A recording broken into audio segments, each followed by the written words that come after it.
블록체인 의미 있게 하려면 오히려 없는 게 당연하다 이렇게 하고 접근을 한다라고 하면 오히려 더 상식적인 제품과 서비스들을 이제 많이 할 수 있다 그렇게 생각하고 있습니다.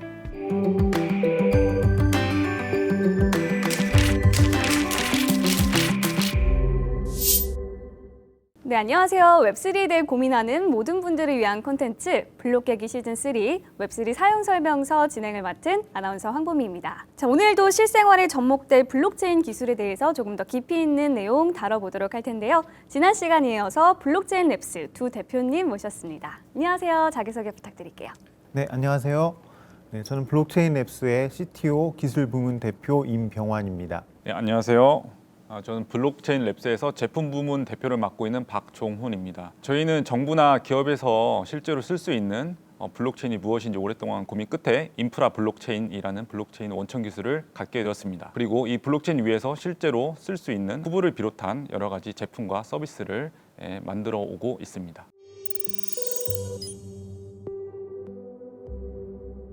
블록체인으로 운영되는 여타 서비스에서는 사실 코인이 늘 주요 요소였던 것 같거든요. 그래서 뭐 어떤 분들은 코인이 곧 블록체인 아니야? 뭐 이렇게 생각하시는 분들도 계실 것 같은데 블록체인과 코인의 관계에 대해서 정리를 한번 해보면 좋을 것 같아요. 블록체인 얘기하면 이제 대부분 다 이제 가상화폐를 다 떠올리시게 되고 블록체인은 가상화폐 아니야? 크립토 커런시 아니야? 이런 식으로 생각하시는데 그렇지 않습니다. 물론 이제 지금까지 이제 블록체인 기술이 나오고 가장 많이 사용된 그 서비스가 가상화폐 거래죠. 블록체인 랩스가 대한민국 정부와 같이 개발했던 쿠브를 보시면 가상화폐 발행이나 뭐 거래 외에 전 국민이 실사용한 그런 서비스들을 볼 수 있거든요. 그래서 블록체인 이꼴 가상화폐는 아닙니다. 블록체인 기술이라는 거는 꼭 이제 가상화폐를 발행하고 거래하지 않더라도 정부나 그런 어떤 신뢰 기관에서 신뢰를 주는 어떤 기술, 인터넷 기술로 그런 인프라로서 사용될 때 엄청난 가치와 효용을 줄 수가 있거든요. 저희는 그런 정부 사이드나 대기업, 금융기관들이 가상화폐가 없이 운영할 수 있는 그런 블록체인 기술을 개발을 하고 쿠브로서 그 첫 발걸음을 내디뎠다고 보시면 될 것 같습니다. 그러면 집합으로 따지면 이 블록체인이라는 큰 집합 안에 이렇게 코인이 그 안에 이렇게 작게 있다고 보면 되겠네요. 그렇죠. 그러니까 블록체인 기술이 주목을 받고 그러니까 일반인들이 많이 이제 접하게 된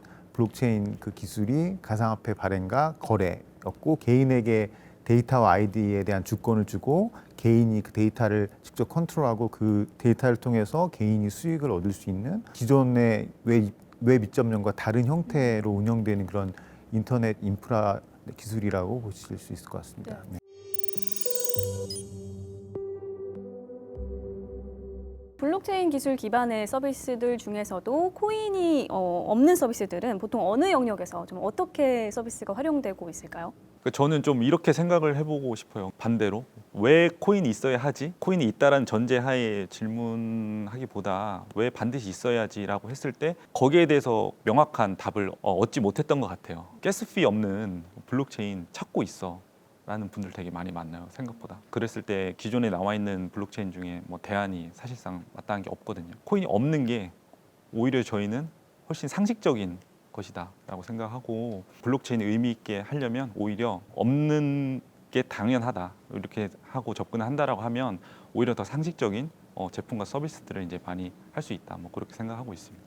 저희는 이제 블록체인 기술을 그 사회 인프라로서의 기술로 봤거든요. 한국전력이나 뭐 한국도로공사 같은 이제 공공의 영역에서 전력망을 깔아주고 도로망을 깔아주면은 그걸 통해서 온 국민이 혜택을 보지 않습니까? 도로와 전기의 혜택을 보는 것처럼 블록체인 네트워크라는 것도 인터넷의 그 신뢰 레이어를 쌓는 그런 인프라로서의 특정 이제 집단이 발행한 이제 이해관계가 많이 얽혀 있는 그런 코인을 중심으로 되어 있지 않다면 이게 어떤 사회 인프라로서 아주 큰 역할을 할 수 있고 블록체인 어댑션이 일어날 것이라고 저희는 생각을 했거든요. 약간 아이러니하게도 지금 가장 많이 사용하고 있는 코인 자체가 블록체인 어댑션을 맡고 있다고 생각합니다. 왜냐하면 정부기관도 만들고 싶고 쿠브 같은 거 만들고 싶고 부동산 뭐 등기 시스템이라든지 지금 STO도 마찬가지죠. STO를 발행할 수 있는 블록체인이 필요하고 DID 기술 이용하면 뭐 전자 문서 유통이나 그런 개인 데이터, 개인 의료 데이터, 개인 금융 데이터를 유통하는데 블록체인 레이어가 필요한데 블록체인을 써야 될지를 선택할 때 문제가 되는 거예요. 정부나 기업에서 코인이 있는 블록체인을 선택할 수도 없고 그 인프라로서 깔릴 수 있는 전력망이나 도로망처럼 사회 인프라로서 깔릴 수 있는 블록체인 네트워크가 그 엔터프라이즈 블록체인이라고 뭐 얘기할 수 있겠죠. 그런 엔터프라이즈 블록체인 네트워크가 반드시 필요하다고 저희는 생각을 했고요.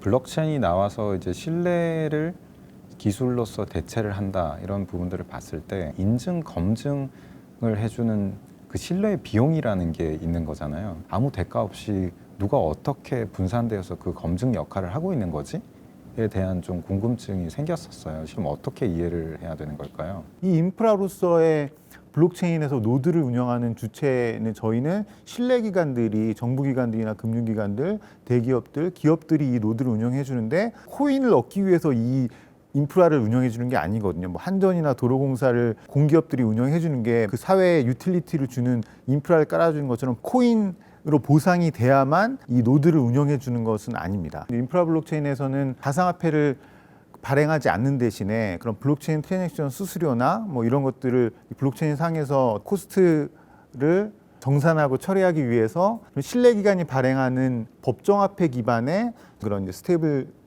토큰 또는 포인트 같은 그런 형태의 토큰을 발행해서 AWS 같은 클라우드 쓸 때 우리가 코인을 내는 게 아니고 원화나 달러를 내는 것처럼 이 블록체인 서비스를 운영할 때 사용되는 블록체인 수수료를 원화 기반의 토큰으로 내게 하고 그게 블록체인 노드들을 운영하는 주체들의 일부 이제 수익이 되게 만들어주면은 블록체인 그 노드를 운영하는 비용 정도는 커버할 수가 있거든요.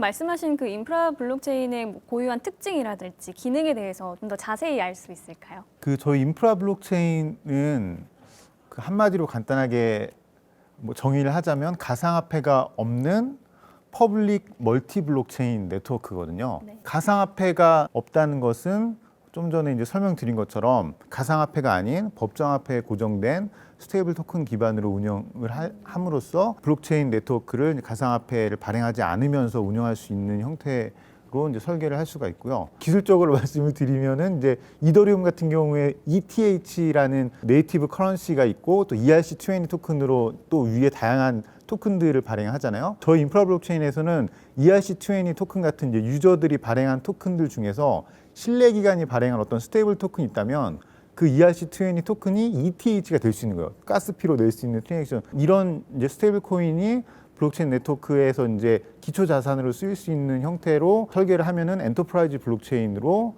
공개 네트워크로 운영을 할 수가 있게 됩니다. 저희는 이제 프루프 오브 트랜잭션이라는 자체 이제 합의 알고리즘이 있어서 기존의 뭐 POS 같은 프루프 오브 스테이크 같은 경우는 이제 블록체인 가상화폐를 가지고 투표를 해서 밸리데이터를 뽑자는 방식인데 저희는 가상화폐를 발행하지 않기 때문에 가상화폐를 가지고 밸리데이터를 선출할 수는 없지 않습니까? 그래서 저희는 이제 Proof of Transaction (POT)라는 합의 알고리즘을 개발하게 되었는데요. 컨셉을 간단하게 설명드리면 블록체인 트랜잭션 하나하나가 밸리데이터들을 선출하는 투표의 지표로 사용됐어요. 내가 트랜잭션을 하나를 만들 때 누가 밸리데이터가 되면 좋겠다라는 거를 투표를 할 수가 있게 돼서 그러니까 트랜잭션을 투표로 사용하고 실제로 어떤 뭐 POW는 하드웨어를 많이 가진 주체가 뭐 블록 프로듀서가 되는 거고 POS는 코인을 많이 가진 주체가 이제 블록을 만들게 되는 건데 저희 프루프 오브 트랜잭션은 실제 블록체인 서비스를 운영하는 서비스 프로바이더들한테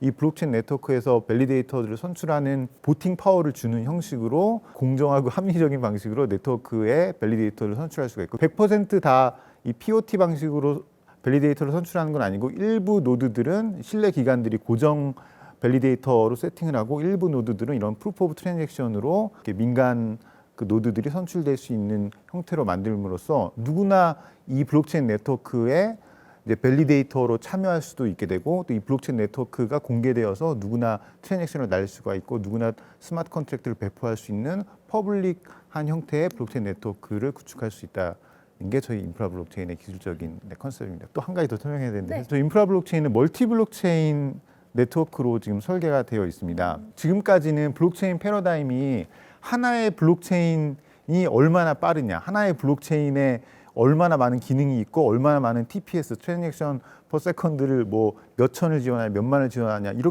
이런 접근이었고 이 블록체인이 더 잘났냐 이 블록체인이 이런 접근이었었는데요. 블록체인이라는 건 진짜 인프라 레벨 국가 레벨에서 사용될 수 있는 그런 스케일인데 하나의 블록체인이 모든 서비스를 포용할 수는 없거든요. 기술적으로. 그러니까 지금 쿠브가 돌아간 블록체인만 해도 전 국민 이제 4,300만 명이 블록체인 기반 백신 패스를 발급받고 검증하고 했기 때문에 엄청난 이제 데이터가 쌓였기 때문에 하나의 블록체인 이 쿠브 블록체인에다가 다른 뭐 STO 뭐 플랫폼을 붙이고 페이먼트 뭐 지역 화폐 서비스 이런 식으로 하면은 이 블록체인 하나가 그 용량을 커버할 수가 없기 때문에 멀티 블록체인 네트워크로 가는 것이 필수입니다. 인프라 블록체인은 그래서 기존의 블록체인 중심의 그런 패러다임에서 블록체인들이 연결된 멀티 블록체인 네트워크를 이제 가상화폐가 없는 엔터프라이즈 블록체인 형태로 지금 개발을 하고 있고 이런 걸 저희가 블록 스페이스라고 부르고 있거든요. 블록체인 하나에 그런 집중되어 있는 그런 패러다임에서 벗어나서 블록체인들이 이제 연결되는 형태로 그리고 그게 단순히 브릿지로 연결되는 게 아니고 프로토콜로 이제 블록체인 간에 연결이 돼서 그 엔터프라이즈 멀티 블록체인을 서비스별로 체인을 만들어서 붙일 수 있고 여러 국가가 국가 단위로 다양한 체인들을 다양한 목적에 맞게 디자인해서 이 멀티 블록체인 네트워크에 붙일 수 있는 형태로 개발을 진행을 하고 있습니다.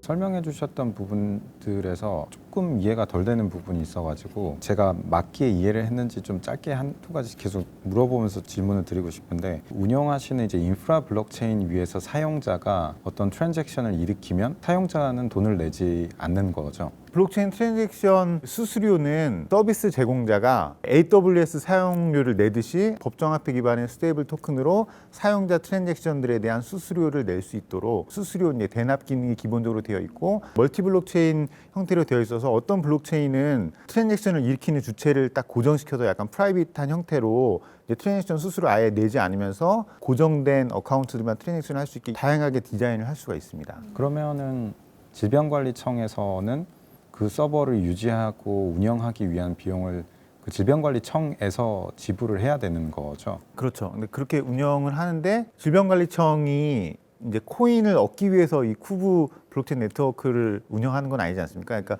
대국민 서비스 이 백신 패스 시스템 블록체인 기반을 운영해서 이걸 하는 거고 블록체인을 운영하는 그 주체인 질병관리청은 쿠브라는 걸 통해서 이 기능이 제공되는 거를 원하기 때문에 그에 대한 목적을 달성하기 위해서 비용을 지불해서 결국 서버를 운영을 하고 있는 상태인 거죠. 어떻게 보면은 기존에 있는 나와 있는 이제 퍼블릭 체인들은 출발점이 조금 다른 것 같다라는 생각은 드는 것 같아요. 왜냐하면은 이더리움만 보더라도 이더리움에서는 특수 목적 뭐를 달성하겠다가 있는 게 아니라 더 많은 기능들을 고민하는 것들이 나올 수 있는 우리는 그 인프라를 제공을 하기 때문에 목적이 그 서비스를 성공시키는 게 아니기 때문에 그 서비스를 하기 위해서는 이제 돈을 지불을 해야지 할 수 있는 구조를 만든 것 같고 지금 말씀하시는 이제 인프라 블록체인 같은 경우에는 그와 달리 목적이 명확하게 있었을 때 그에 맞는 서버 비에 해당하는 것들을 내고 운영할 수 있게 해준다라고 해서 그 관점에서 봤을 때 영역이 좀 다른 것 같다라는 생각이 좀 드는 것 같은데. 네, 맞습니다. 그 이더리움이라는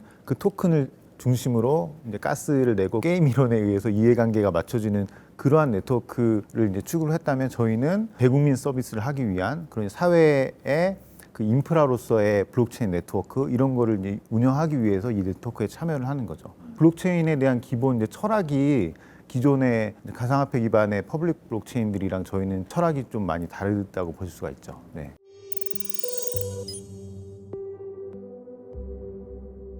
그렇다면 가상화폐 없는 인프라 블록체인을 기반으로 구현된 서비스들 어떤 것들이 좀 있을까요? 저희가 지금 현재 그 서비스하고 있는 것 중에 블록챗이라고 또 블록체인 기반의 메신저 서비스가 이제 있고요. 지금 현재 이제 준비 중인 또 페다이 또 크게 준비하고 있기 때문에 나중에 한번 기회가 된다면 여기에 대해서는 또 소개해드릴 자리가 이제 있을 것 같고 그 외에도 쿠브와 비슷하게 DID 블록체인 ID를 기반으로 해서 여러 그 동남아시아 뭐 지역에 있는 국가라든지 아프리카 같은 ID 기반 인증 시스템이 되어 있지 않은 그런 곳에 ID를 만들 수 있는 그런 걸 구축하는 것들을 이제 하고 있습니다. 이제 최근에는 이제 STO 플랫폼도 이제 서비스 업체들이나 그런 기업들이 이제 참여할 수 있는 네트워크를 설계하고 구축하는 데 저희 인프라 블록체인이 지금 검토가 많이 되고 있습니다. 공공성 있는 B2G 영역에서도 이제 블록체인을 도입한다라고 했을 때는 기존에 나와 있는 이제 퍼블릭이냐 프라이빗 체인 쪽이 아니라 오히려 이제 인프라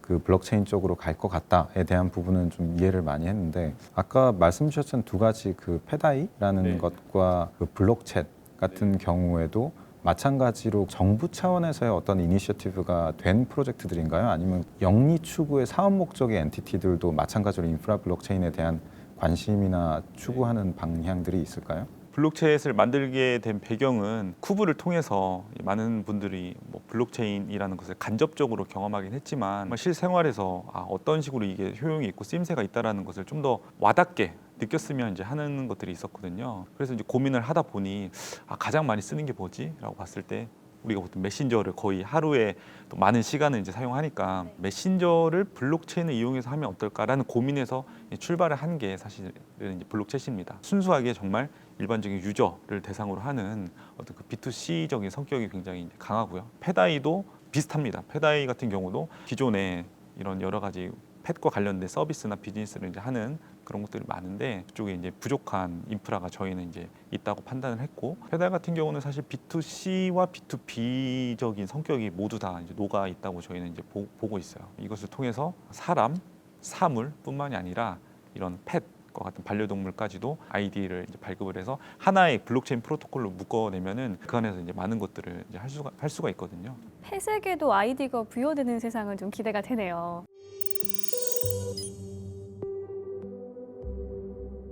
일반적으로 알고 있는 퍼블릭, 즉 공개형 블록체인은 가상화폐가 있기 때문에 정부기관이 사용할 수 없다고 알고 있잖아요. 그렇다면 이 정부기관이 사용 가능한 인프라 블록체인은 프라이빗 블록체인이라고 볼 수 있을까요? 기존에 이제 정부기관들은 그 가상화폐가 있는 그런 체인들을 아예 접근조차 할 수 없었기 때문에 대부분의 이제 정부 사이드 프로젝트들은 프라이빗 블록체인 기술을 사용한 프로젝트들이 많이 있었습니다. 기존에 이제 정부기관이나 그런 신뢰기관이 퍼블릭 블록체인도 쓸 수 없고 프라이빗 블록체인도 쓸 수 없는 그거를 이제 해결해 주는 그런 엔터프라이즈 블록체인 기술인 거죠. 프라이빗 블록체인이냐 퍼블릭 블록체인이냐 구분하기보다는 기존에 이제 가상화폐를 중심으로 하는 퍼블릭 네트워크랑 가상화폐를 발행하지 않고 이제 법정화폐 기반을 하면서 신뢰기관들이 참여할 수 있는 엔터프라이즈 퍼블릭 블록체인 네트워크 기술 이렇게 좀 구분을 하는 게 개념이 맞을 것 같고요. 블록체인 랩스가 지금 하고 있는 기술의 두 축이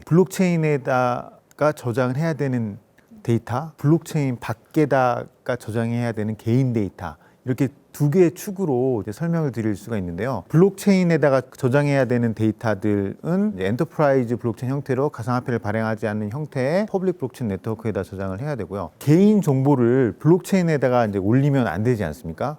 이제 개인정보, 블록체인이라는 거는 블록체인의 데이터를 공개를 해서 다 같이 공유해서 검증하고 데이터를 같이 보자라는 얘기 때문에 쿠브 같은 경우도 그런 개인 백신 접종 정보를 이제 블록체인 자체에다가 모든 인증서를 다 저장하는 거라고 생각하는데 개인의 폰에다가 그 데이터를 넣어주고 블록체인을 통해서 검증을 하고 인증서의 뭐 상태나 뭐 폐기 여부 이런 것들을 블록체인에다 관리를 하는 거거든요. 보통 이제 프라이빗 블록체인을 쓰는 이유가 개인 정보가 블록체인에 노출되면 안 되기 때문에 개인 정보 같은 경우는 DID 기반의 폰에다가 개인 데이터를 관리를 하고 또 모든 개인 데이터를 폰에다만 저장할 수는 없기 때문에 내 DID가 컨트롤하는 클라우드상의 개인 서버 공간이 필요하거든요. 이걸 이제 저희 회사에서는 이제 퍼스널 웹 노드라고 PWN이라고 정의를 하고 있는데 블록체인 온체인에 해당되는 기술, 오프체인에서 개인 데이터를 블록체인 아이디 기반으로 어떻게 저장하고 관리할 것인가에 해당되는 오프체인 개인 데이터 관리 기술 이렇게 이제 두 가지로 구분을 해서 저희가 기술 개발을 해나가고 있고 이 블록체인 기술이 앞으로 나아가는데 큰 방향이 이 방향이라고 생각합니다. 모든 데이터를 블록체인에 다 올린다고 해서 이게 웹3가 아니거든요. 그러니까 웹3라는 거는 또 블록체인보다 더 큰 개념이기 때문에 이제 모든 뭐 블록체인이 웹2 기반의 서비스 백엔드를 대체한다라고 처음에 막 그런 생각도 많이 했었는데 그거는 사실 현실적으로 불가능한 거고 블록체인에 저장해야 될 데이터는 블록체인에 저장하고 DID 같은 것들 그리고 STO 토큰 같은 것들은 블록체인에 저장해야 되잖아요. NFT 발행은 블록체인에 저장해야 돼요. 그런데 개인 데이터들, 개인 의료 데이터, 금융 데이터, 개인의 프라이빗한 데이터들은 블록체인 아이디를 기반으로 한 폰과 개인 클라우드 공간에 저장하는 기술을 하고 그래서 이제 프라이빗 블록체인, 퍼블릭 블록체인 기술을 저희는 이런 관점에서 좀 생각을 하고 있습니다.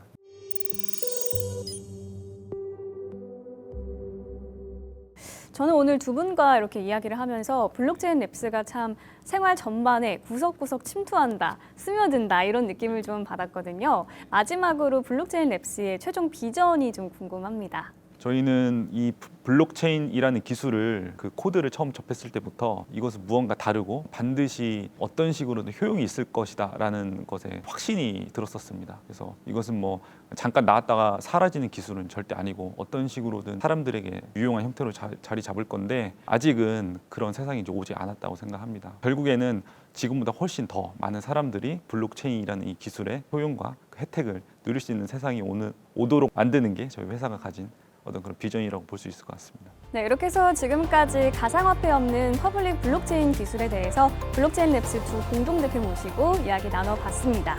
블록 깨기 시즌3 웹3 사용 설명서 다음 주엔 또 새로운 주제 가지고 찾아뵐 테니까요. 구독과 좋아요, 댓글, 질문으로 참여해 주시면 감사하겠습니다.